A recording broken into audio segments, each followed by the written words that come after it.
Kila ba't Berting? Pinigay kayo, bawas tao! Ben, puro na ganyan na, nakaganyan na ngayon. Ito kami ngayon. Pag ano ni David, pag ano ni David, sige! Sige. Lumapit ka. Sige, lumapit ka. Sige, lumapit ka.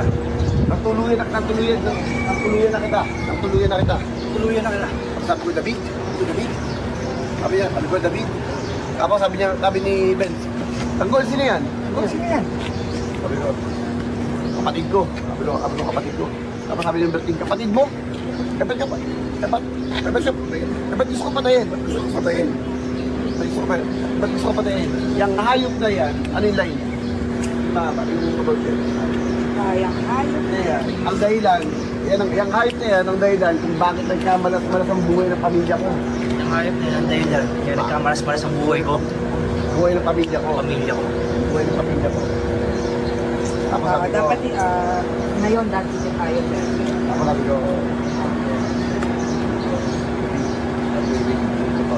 anong hindi totoo? Anong hindi totoo? Ano dito to? Di ba ikaw yung kay Lena? Ano yung kay Lena? Nulog mo si Lena. Muntik na mamatay ang anak niya. Tapos hindi ka pa Wala dala. pinagbubuhay. Nagpapalit mo yung bahay. Di ba yung kaya tayo baril ng bahay? Gusto mong patayin si tatay. Gusto mo ba patayin si tatay? Tapos sabi ko, hindi ko ginawa yun. At hindi ko magagawa yun sa pamilya natin.